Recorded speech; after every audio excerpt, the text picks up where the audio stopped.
Am I starting this time? Do you trust me to not use the line about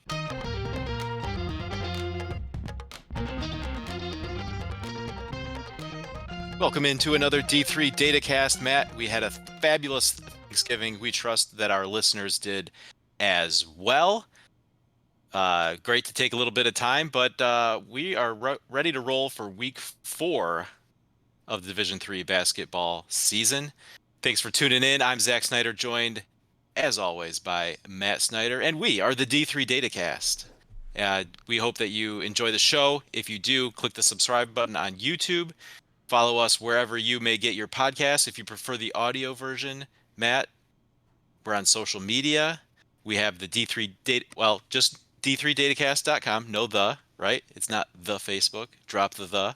d3datacast.com. You can find all our latest content. You can find regional ranking data. You can find efficiency rating data and rankings. Matt, that's a lot we got going on. It's a lot. It's a fun time of year because these data are starting to make sense. They're starting to coalesce. We're starting to get real information out of them. So you can find all that d3datacast.com, those computer ratings, those kind of regional ranking projections. Like we won't get those till February, but we can kind of start predicting them now. So we're getting into the fun time of the season. We're almost in December, so we're getting some of these ratings where they make sense now. I'm happy to see it. All right, lot to discuss this week, but Matt, as we've kind of made a tradition so far this season, let's talk about the big maybe headline of the week for you. Who won the week in your mind? Yeah, I think a couple different directions one could go with this. I'm gonna say NYU getting the big road win out in California at Redlands. NYU played, I think, Caltech and Redlands out there. I think they spent Thanksgiving out in California, but Redlands was a team that I was, after a Great Lakes Invitational, I was really excited about getting kind of into the top 15 in the teens there somewhere. NYU went on the road and got that win. That was exciting to see for NYU. I think they could use a big win like that. Previously, their best win, or their biggest game, was maybe against Swarthmore, where they lost by 1 on the banked-in buzzer-beating 3. Their win over Johns Hopkins is not quite looking as good anymore. They have a win over Yeshiva and that win over Caltech. So like they could really use a signature win. And I think this win at Redlands was a signature win for NYU, who is looking to justify some of their high preseason rankings. And I think they largely got that in that win. Yeah, that game was a lot of fun to watch. I think for me, Matt, I went with Illinois Wesleyan. Okay. Right, the night before Thanksgiving, playing at Wash U. That was a game we were looking forward to, but I don't think we expected to see what happened there. It was a big blowout win at Wash U for Illinois Wesleyan, and then they followed it up after Thanksgiving with another win last week. This time at home against Chicago. We'll see, ultimately what Chicago becomes. I believe they were picked 6th in the UAA preseason poll, but of course, the UAA, we talk about them all the time. The depth of that league, loaded with great programs. Anytime you can get a win over a UAA, you'll take it. And so to go 2-0 against the UAA, including that big blowout win in St. Louis, that really, I think, puts Illinois Wesleyan on the map in a big way in the CCIW race. And, they might have already been there, but to me, I think if you're, reassessing the CCIW, they're right there as maybe the favorite at this point through what we've seen so far. Yeah, really good weekend for Illinois Wesleyan. And the coaches poll in the CCIW essentially had North Park, Carthage, Illinois Wesleyan, and Elmhurst like almost tied. So I think we're seeing those maybe are the top 4 teams. But as you said, some maybe the most impressive week of those teams was definitely the Titans. And then one other quick fun one from me on who won the week. I want to give a shout out to Pitt Bradford's Jesse Laster. Matt, we have had a little fun side project. We haven't really advertised too much, but we've been creating some YouTube shorts with some of the more impressive dunks we see. Pitt Bradford's Jesse Laster is one that is definitely a high flyer in D3. I think of the first 11 D3 dunks YouTube shorts that we've published, 3 were by him, and he had another one this past week. So that's been fun to watch out for some big time dunks in Division 3. Maybe challenging some of the preconceived notions that people who don't follow the game might have about what is or is not possible above the rim in Division 3. And so definitely check that out if you're on YouTube. look for D3 Dunks from our channel here, and we'll have that linked also in the show notes, the show description, so you can check out the full playlist. And let us know on social media if you are aware of a big time dunk that you think should be part of the series. All right, Matt. So that's the headlines. Let's talk about some other items throughout this past week that we saw. There's, a little bit of a shorter week just because of the holiday, but definitely quite a bit to get going. Let's start off with Tuesday, Matt. Johns Hopkins entered the year pretty highly ranked, but they dropped another game, this time to Gettysburg. Yeah, Gettysburg went on the road, beat Johns Hopkins 70-56. And that puts Johns Hopkins at 2-4 for this season. They were, I think, ranked number 12 in the preseason ballot, as you said, highly rated. But they're going to have a ton of work to do if they want to get back in there, in my opinion. They have losses to NYU, to Washington U, to Christopher Newport, which are kind of understandable losses. But then this Gettysburg loss hurts more. Not that Gettysburg's a bad program, but they're not, I don't think, at the top 25 conversation right now. So you have 3 losses to kind of top 25-ish teams, maybe okay. You don't want to lose all those games, but then you lose to a team that's outside of the rankings. Johns Hopkins has some work to do. That's not the result that they wanted, especially to fall to 2-4. So Blue Jays, in my opinion, going to be out for a while. Yeah, you mentioned it. They've had the tough schedule to start, and on an individual game basis, you can maybe excuse away that just a few of those losses just by playing against really good teams. But yeah, if you're going to be a top 15 team, you don't want to be going 0-3, right? You figure you got to win at least one of those somewhere. And then, you follow that up with a loss to Gettysburg, and you have to really think about this team a little bit differently, right? It makes it a little bit, it makes it almost impossible then just to explain away all the other losses just based on the difficult schedule. So you expect more from a top 12 team. And so I think probably there was reason to already be looking a little sideways at Johns Hopkins, and this Gettysburg result really, I think, we'll talk about your ballot later, but if there was anyone who was maybe wanting to excuse what happened just because of the level of competition, probably this takes Johns Hopkins completely off the table for top 25 for this next week. Yeah, can't lose all of your top 25 matchups and then like another one outside and then still get in, right? Also on Tuesday, just another game I wanted to call out here. Stockton beat Rowan 76-73. That was a good game, kind of back and forth most of the way. I think both these teams look really good. I think they both figure to be in the NJAC race. Not necessarily sure where they stand in the top 25 discussion, but they're kind of maybe in that mix at the very least, depending on how other voters see them. This was Rowan's, I think, first loss of the season, but a big win for Stockton. Ospreys have beaten Keene State, but they lost to Roanoke and St. John's, Minnesota. So good to get a win here against Rowan. And like I said, I think we can imagine these two teams being the top 2 teams in the NJAC. So Stockton getting the leg up early is going to be big for them for sure. Yeah, huge early season result. And Matt, think back to our top 50 games in November, and we had to exclude this one just on the basis that we decided they were going to be all non-conference schedule or non-conference games. But we definitely saw this one come in as a huge way to kick off the NJAC race. All right, Matt. So moving on to Wednesday, Thanksgiving Eve, we already talked about the big win by Illinois Wesleyan knocking off Wash U 76-50. Any other thoughts that you had on that one? Yeah, big scoring margin here. We didn't expect to see it, but I think the Titans proved that they were the better team on this night. 76-50, again, just an unexpected result, in my opinion, unexpected. And I think Illinois Wesleyan really needed this one, right? They had lost to Marietta previously at the Great Lakes Invitational. They had lost to Mary Hardin Baylor on their home court as part of the SICMA Invitational on opening weekend. So I think they really needed a signature win. I think they went out and got one here against Wash U on the road. That's going to be a big one. I think voters are going to weigh this game heavily this week as they submit their ballots. I was kind of in the teens on Wash U preseason. Last week on my mock ballot, I think I had them in the top 5, maybe like as high as number 2 or number 3. I was ready to go really high on Wash U, and then kind of a shakier week this week, starting with this kind of blowout loss.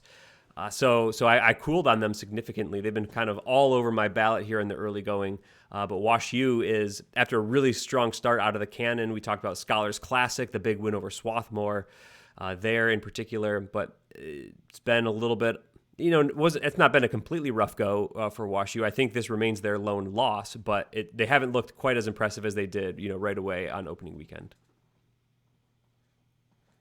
Yeah, it was an overtime win against Babson at home. They had a really close game, closely contested game against Rhodes on Sunday afternoon here before we were recording for this week. So yeah, definitely some other results while wins, maybe make you think a little differently about WashU. And then, also Wednesday, Matt, we had the we joke about the battle for Timken Gymnasium because both Mount Union and Worcester play in Timken Gymnasium. And it was a big time blowout win for Mount Union, 75-51. Yeah, that moved Mount Union to 5-0. They look really good, but Worcester's just 1-4. We're not used to seeing that record from the Scots. This game wasn't close. Worcester beat Rochester in their first game. Then they lost to Rowan. We talked Rowan. They're pretty good.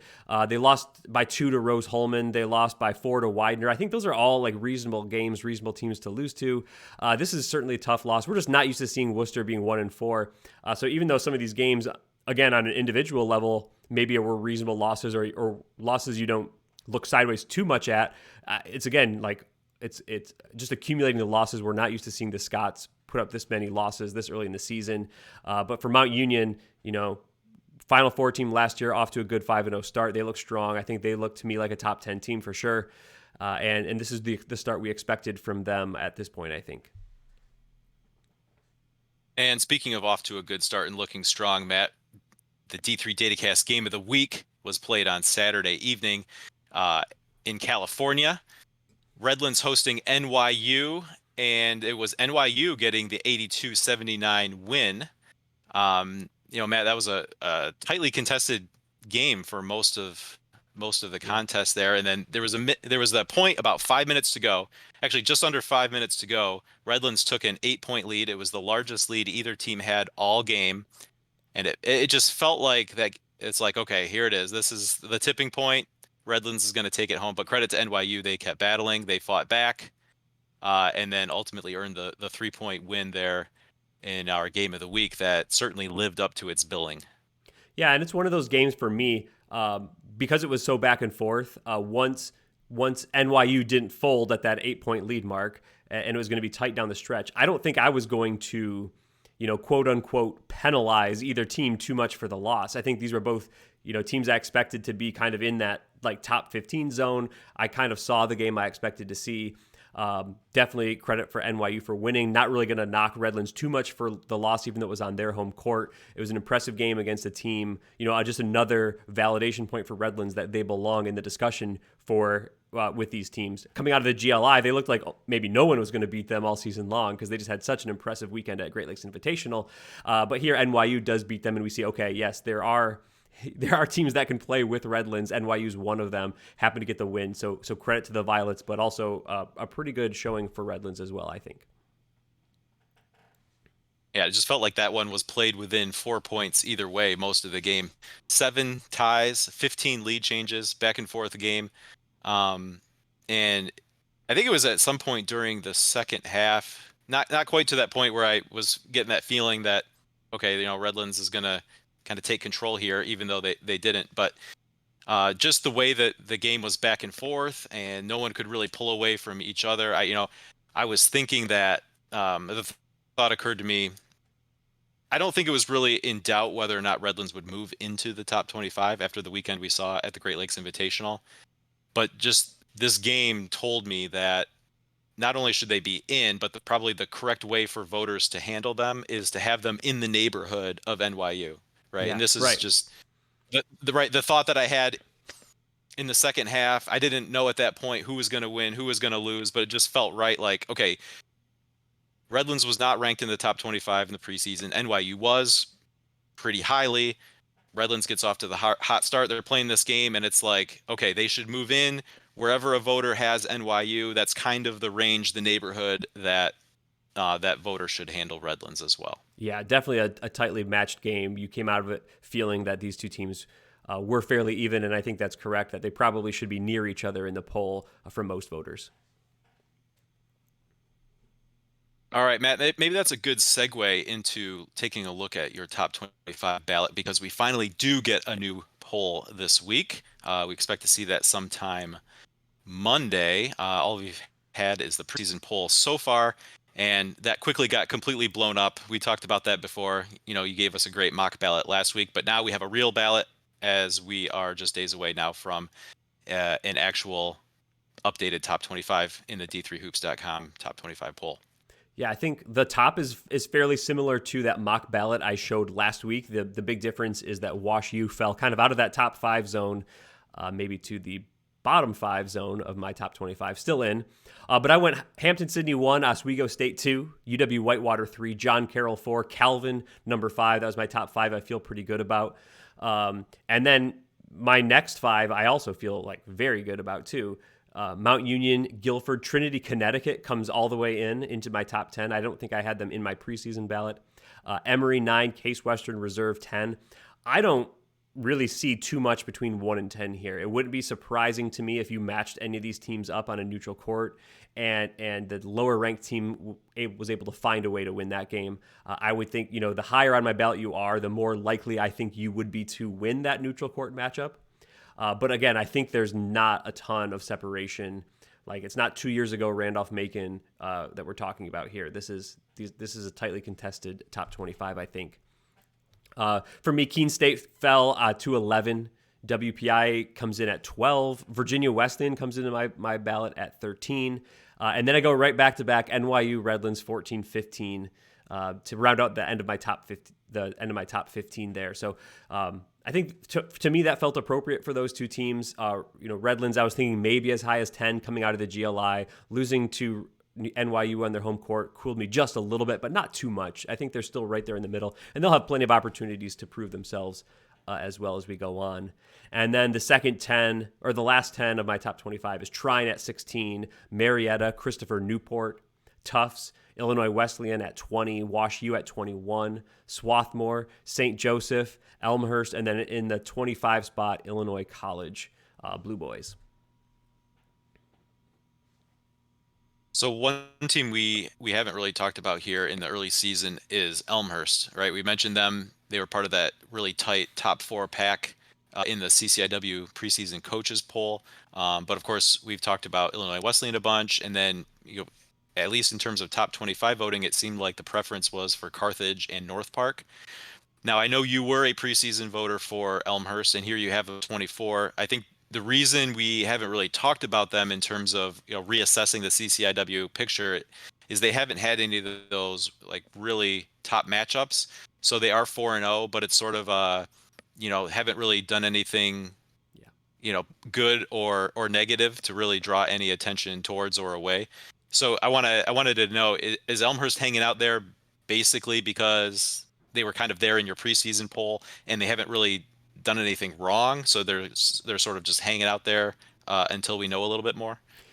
Yeah, for the most part, on all these teams, I'm trying to shed preseason expectations as fast as possible. In my mind, Elmhurst hasn't really done anything to prove themselves in my top 25, but they haven't really done too much to prove themselves out of my top 25 yet. They have 4 wins. They have wins over Concordia, Chicago, Transylvania, Mount St. Joseph, and Olivet. So, no great wins yet. But I did have a preseason expectation of them in about 25, and I just kind of kept them there because I did feel like they haven't really done anything to prove me wrong yet. I would have no problem with a voter yanking them out just to say, I'm not seeing anything yet, or we have to play someone at this point until we put them in. I kind of kept them. I think I moved them from 25 in my preseason to 24 here. Nothing exceptional.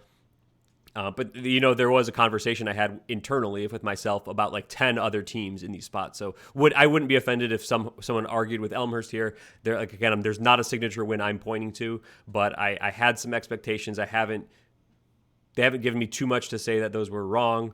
I think that they're in the mix in the CCIW. So in that sense, they haven't dropped a game yet. They're in the mix in the CCIW. I'm okay still putting them 24 even without a signature win at this point. Yeah, it's just interesting the way some of the early season scheduling works, right? There's big time games that we feel like we learn a lot about a team, and then you have a team like Elmhurst, who ultimately will play a good schedule. It's hard to be a CCIW team, and at least with that conference, Slate not play a good schedule overall, but just with the games they've played so far, we don't feel like we've really learned a whole lot about them. But you know, the CCIW has that kind of early season step into the conference play, and I believe they have Illinois Wesleyan and North Park this week. So Elmhurst will be a team to look for some results for this week. So Matt, I'm wondering, was there any team that you ultimately didn't have room for that you really wish you did, or a team that you really struggled with? Yeah, so I did on my personal sheet. I did rank all the way out to 40 this week, which is kind of the maximum I'll ever go to. But there was teams I kind of felt good about all the way to 40 that I just want to see a little bit more. Some of the teams maybe just falling out of my preseason top 25 that I still think kind of belong in that top 40 mix or so. But I'll call it a couple. I wanted to rank Co out of the American Rivers Conference. Ultimately, just didn't have a spot for them. They were like my next team out. They do have one loss to Illinois College there, and I think that was a tiebreaker for my one spot of Illinois College in, obviously, and Co out. But they've beaten North Park. They've beaten Loris. They've got wins over Ripon and Augustana. So Co's looked pretty good. I would have considered UW Oshkosh. They had maybe that big loss at Redlands, but Redlands has done that to a number of teams now this year. And so other than that, Oshkosh has looked pretty good. A team like Widener is on my radar. They've done some good things this year. Would like them to play an actual opponent at this point, but Hope has been putting up some big numbers. They're kind of on my watch list. I wasn't really close to ranking them at this point because I don't think they've only played 3 games and it's Manchester, it's Wilmington, and it's Concordia, Wisconsin. But they looked pretty strong, so I'm going to keep an eye on them. St. Norbert, similarly, keeping an eye on. I think I had them in on my mock ballot last week. I'm still keeping an eye on St. Norbert. Dubuque out of the American Rivers. So there's definitely a number of teams, others I'm not mentioning as well, but that are on my watch list, kind of in my top 40 range, keeping an eye on, that have had strong results that either I'm maybe just waiting to see a little bit more or, just not quite ready to pull the trigger on in general. And one of those teams you were waiting to see some more on that did get into your rankings here is St. Joseph, Connecticut, right? They're another one that had a big time roster turnover. So in preseason, it just didn't really know what you were voting for. But you decided to pull the trigger here. What are your early season thoughts so far on USJ? Yeah, I've watched them a couple of times. They're not the USJ of last year, but they look pretty good. I think I have them as 4-1 if I've made my notes correctly. They've beaten Yeshiva, they've beaten Middlebury, they've beaten Nichols, they've beaten Colby. Their lone loss is to Trinity, Connecticut, who I've now slid into my top 10. So I think it's been pretty good for St. Joseph. I don't think they're a have to rank for me. I wouldn't be mad at anyone who didn't rank them, but I've seen enough to kind of put them in that mix. And for me this week, they just slid above that line to 23. All right. Awesome. All right. So while the human voters are catching up, shifting their thought process from preseason expectations into what we have learned so far through the first couple weeks of play. Similarly, Matt, the computer rankings, the computer efficiency ratings are also catching up. And so while we're not completely there to the point where it's completely dependent on games played this season, there's still a little bit of preseason stuff baked in. We are kind of at the point where maybe it's a halfway point for some teams. So we wanted to take a look at some of the early season movers, both up and down. Yeah, just so to remind everyone, we talked about this in our preseason computer ratings episode that we had, maybe September it was. But I do my preseason ratings, based on the last 2 years of results plus some regression to the mean. And then I feed kind of 8 games worth of those preseason ratings into each team's schedule for this season. So once they've played one real game, that replaces a projection until you've played 8. Then at that point, it's just in-season data. All the projections go away. So teams are mostly kind of between that 4 to 6 or 7 game mark right now. So it's about halfway for most teams to 3/4 of the way to in-season data. So we just wanted to give a kind of who's trending up, who's trending down based on the preseasons. And we picked out some teams here. So some of the teams that have been moving up from their preseason projected computer rating to their in-season number, or their to-date in-season number on the screen here. One of the top movers is Trinity of Connecticut. They came in at number 35. They're the efficiency ratings number 1 team actually as of this weekend that we record this. Hampton Sydney has moved from number 18 up to number 7. They've moved up 11 spots. Illinois Wesleyan, the team we talked about winning the week, their week this week catapulted them up the rankings. Number 43 coming into the preseason, they're up to number 11 now, looking very strong. Virginia Wesleyan, they've beaten Randolph-Macon. They've had some good results. Preseason number 77, they're up to 21. Redlands, the team we've talked about so much. Preseason 105, already up to 25 on the computer ratings. And then a team I called out, Widener, right? 106, they were right near Redlands, and they've come up to 35. So they've had a similar trajectory as Redlands, getting some really good results. And then a couple of teams that I pulled out here that aren't really in that top 25 mix, but just are kind of fun, just because they've had a tremendous amount of rise based on the computer already. Concordia Moorhead and SUNY Morrisville State. They were both projected to be kind of below average teams, and they've both passed that mark of average and are kind of trending toward the top 100.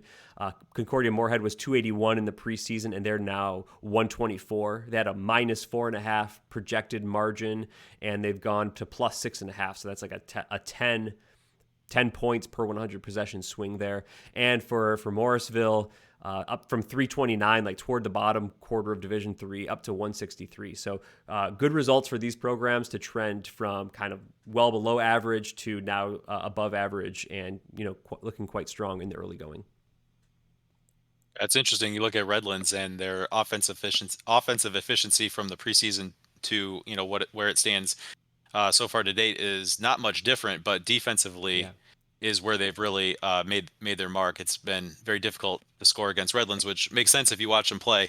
It's not like they've changed style from last year, but just shows, in that next year of growth, how much more effective they are in putting that pressure on. Yeah, and you can see a team like Trinity, they've made gains in both sides of the ball, like relatively evenly. Their offense has improved and their defense has gotten better. Hampton-Sydney, it's a little bit more on the defensive side, a few points. The offense is a little bit better. And then Illinois Wesleyan is another team that's been kind of even offense and defense improvements there. Virginia Wesleyan more on the defensive end. And they were one of those teams we talked about holding like Randolph-Macon to 44 points. I think it was. They've put up some really stingy defensive numbers to start the year. All right, with teams moving up in the rankings, that always requires some teams moving down in the rankings. So on to the bad news, Matt, starting off with one team we've already talked about here, Johns Hopkins.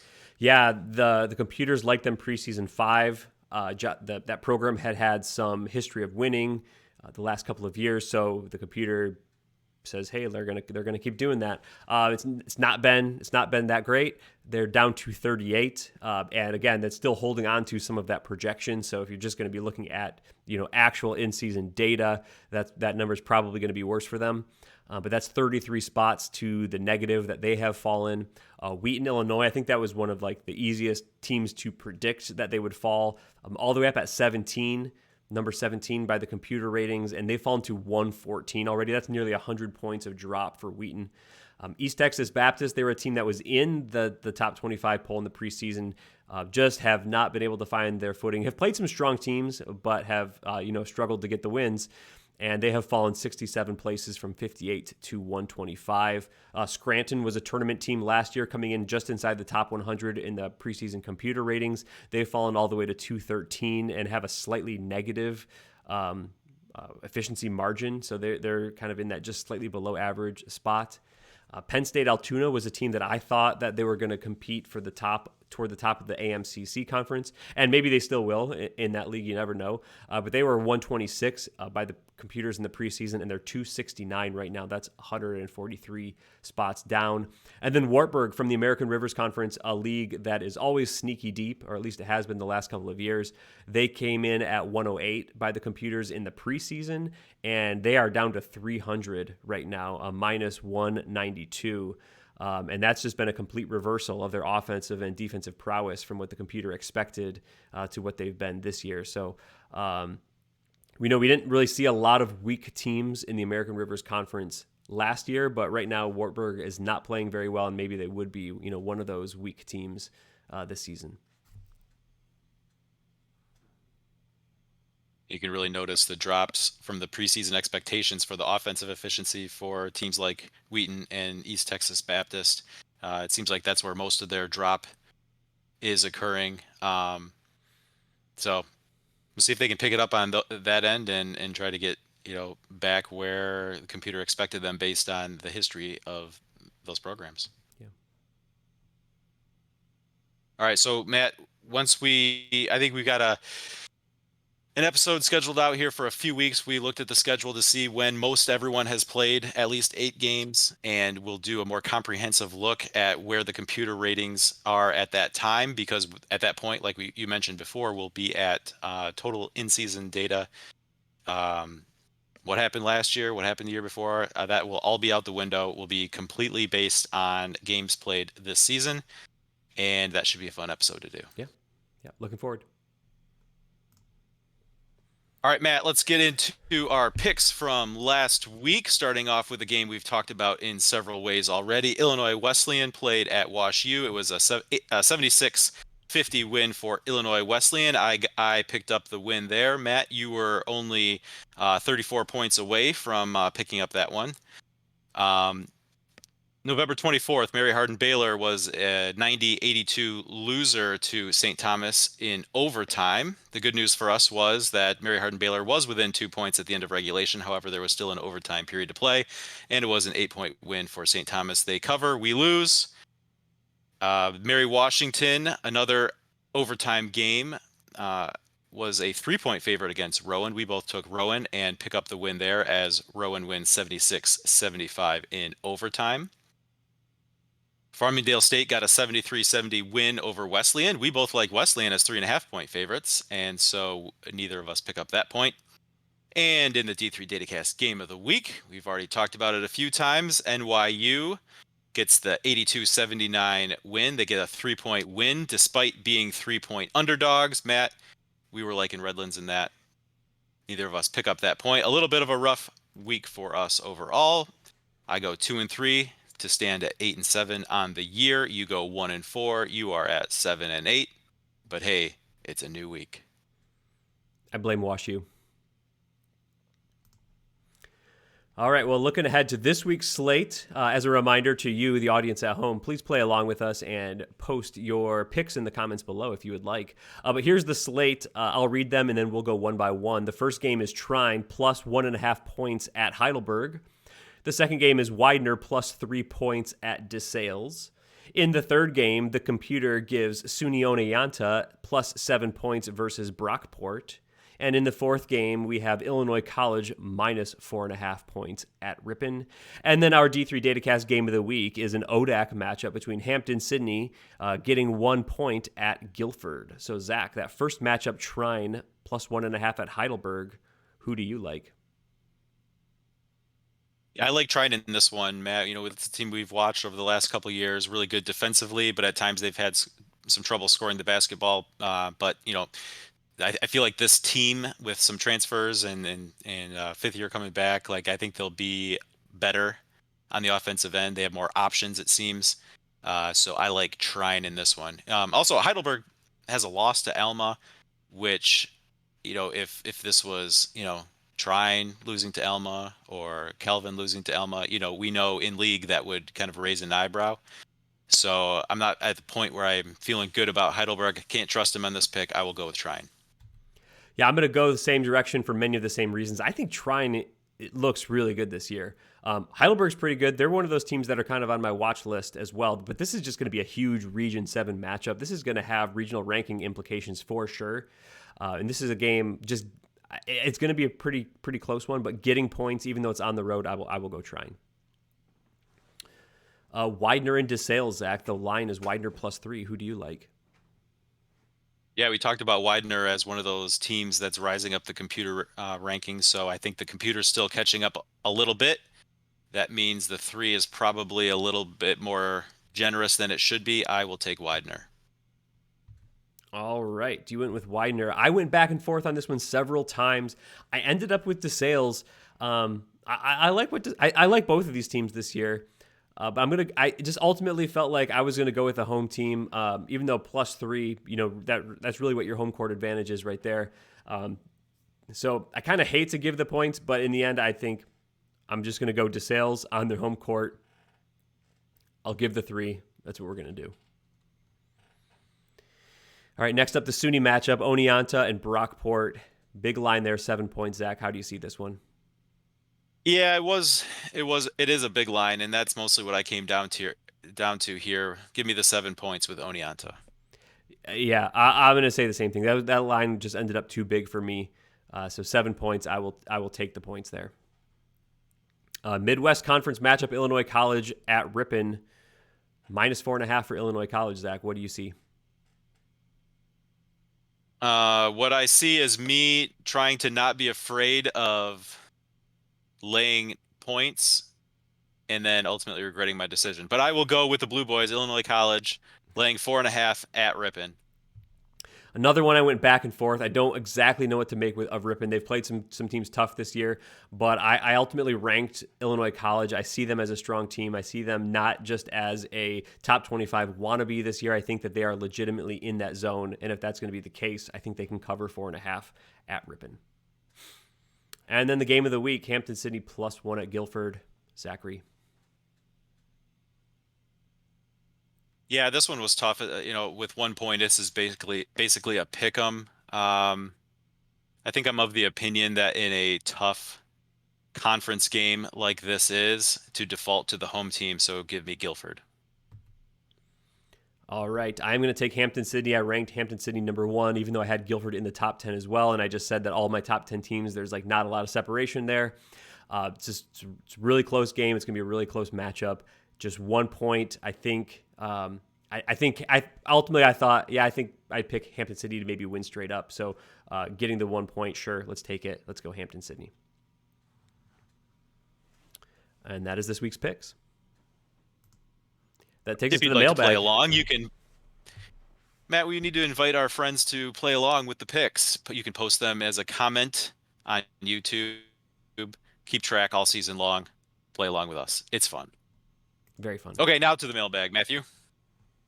All right, first one here comes from Tyler Peretz. Hot take for next week's episode. 2 potential GNAC teams get in the top 25 with USJ and Albertus, especially if Albertus' streak continues to 6-0 through November with key wins against Babson, Montclair State, potentially Emerson, and Keene State. Now, Matt, you do have USJ moving into your top 25 already, and we should note that since this came into our mailbag, Albertus Magnus did pick up the win over Emerson, and then they have their game with Keene State this week, I believe on Tuesday. Your reaction? Yeah, so I did vote for St. Joseph. I think they're in that mix. I did not ultimately vote for Albertus Magnus myself, but they are on my watch list. They're a team I'm keeping an eye on.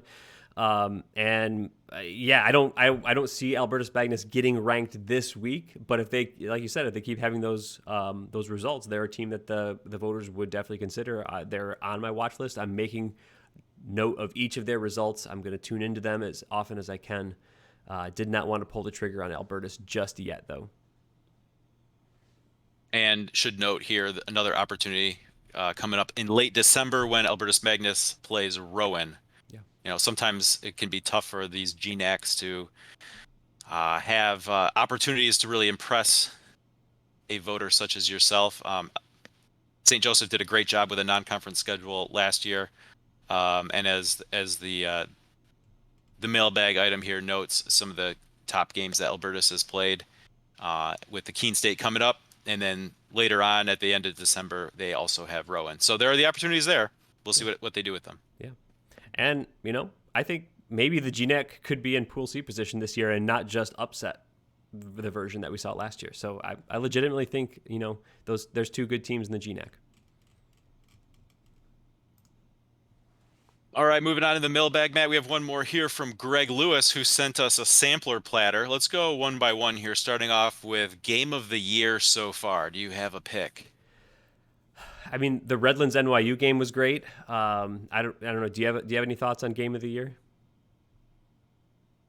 NYU Redlands was definitely one that came to mind. I also thought about Christopher Newport at Hampton-Sydney. Now, the competitive nature of the game didn't really live up to like game of the year standard or anything like that, but just to have that matchup, a top 10 matchup on opening night, I thought was really cool. So that was the other game that came to mind so far. But Yeah. we got a lot more basketball coming up and a lot more great matchups yet to see. Just a couple other ones that maybe come to mind now that I'm thinking about it. Swarthmore banking in the 3 to beat NYU in the Scholars Classic. That was Yeah. ended up being a big result. And then a game I don't think I watched much, if anything, of, but Emory and Guilford. Guilford won a 3-point game at Guilford. Those are two, I think, in my mind, kind of top 10, top 15 programs maybe. So that result being that close, one possession game between two top teams also puts it in that conversation maybe. All right, part two here. Top conferences so far based on selection criteria before conference games begin. Yes, still really early to talk about just season 2 date selection criteria, but I kind of looked up the numbers, and based on my kind of silly loose formula, team conferences that looked like they might have 3 teams in the top 40 or so are the UAA and the ODAC. Not any surprises there. They both had 3 or more in that range, and that might be what you would loosely consider kind of Pool C range. Then I also went to my projected numbers, my projected selection criteria numbers, and then I looked at which conferences had the most top 40 projected teams there, or who had 3 or more. And those are the ODAC again, the UAA again, but then also we add the NESCAC and Zachary, the MIAA. Trine, Hope, and Calvin all looking like they might be in that position. So those were the 4 conferences that have, in my projected numbers, maybe 3 or more teams in that top 40 range there. So a bunch of those might get the Pool A, a bunch of those might be in line to get Pool C. So maybe that's around where your bubble ends up. So those conferences looking strong. Obviously, the American Rivers Conference is a league that can put up some strength of schedule numbers. The WIAC, the CCIW can typically do that as well.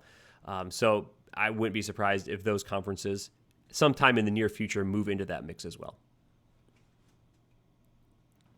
And then we'll finish up here with team under 500 to watch in their conference or to make a strong run at an at-large. So I'll be honest, I focused my quick research on this question on the at-large portion of that. I don't know for the conference race, it's a little bit difficult because we've mostly not played many conference games. So I think that's still wide open. All the conference races are still pretty wide open. 2 teams that maybe could make a run for an at-large that are currently at 500. I think maybe Randolph-Macon and maybe Mary Hardin-Baylor. I don't think anyone would be too surprised if those 2 teams ended up kind of finding their way into Pool C. They're currently both sitting at 500. I feel like that maybe is a little bit cheating because you said under 500 here. So I'm going to say maybe the only team right now that I have a clear picture of having a path to that is maybe Johns Hopkins. They're 2-4 to start the year, but I think they have the potential strength of schedule, and they maybe have the potential regionally ranked matchups remaining that maybe they could beat teams like Swarthmore twice or something like that and find themselves in the Pool C mix. They're going to have to start winning games, right? They're 2-4. So there's no team below 500 that can just trend the way they are and maybe get a shot at an at-large. But I think a team that has the potential resume remaining to do that and is also potentially good enough to do that might be a Johns Hopkins if they get those wins and play to their potential there. I could see them getting into that mix by the end of the year. Okay, so there are actually a couple teams that come to mind, at least in terms of like in their conference, okay, right? So there's teams that are generally near the top of their conference that maybe they're not top leagues, and so they play a lot of really tough non-conference games, right? So the 2 that come to mind, first is La Roche, yeah, right, in the AMCC. They're currently 1-4. They started off with Carnegie Mellon, Case Western Reserve, Oshkosh, and Calvin. Got off to an 0-4 start. Understandable. But I think that's a team that'll get into conference play and end up winning a bunch of games. They may end up being in the tournament on the auto bid right there and then get another shot at probably another one of the teams like they started off with there. So that's one. Another one, Matt, that kind of fits that same bill is Ripon. Okay. We talked about them being underdogs in that game against Illinois College, but they are currently 1-5 with losses at St. Norbert, at Co. Two teams we've talked about kind of being in that top 25 mix. They got a win over Carthage, which should say something. That's their one win in their 1-5 start. Then they have losses at UW Superior, losses at home to UW La Crosse and UW Whitewater. So another team that once they get into conference play could end up winning a bunch of games, but had a really tough start based on just the level of competition they're playing. Yeah, for sure. I could see both of those. Mm-hmm. And that wraps up this week's mailbag. If you have something that you would like for us to address at the end of next episode, you can leave a comment on YouTube on this episode. We'll find it. You can also find us at D3 Datacast on our social media channels, and we would love to talk about it in the next mailbag. And that wraps up this episode, Matt. The last thing we have to do, as always, is to thank the great people who have decided they wanted to support us by becoming members on Patreon. We've talked about d3datacast.com. That is completely ad-free, completely free of any paywalls, thanks in part by these people stepping up and deciding they want to support us and the Division III basketball community as a whole. And we couldn't be more grateful. Yeah, we thank these people so much. We thank every viewer so much. If you like the show, if you subscribe to the show, if you share the show, those kind of things help us out so much. So we are grateful. We thank you so much. Our Patreon supporters and our viewers as well. Thank you so much. Good job, team. We'll see you next time.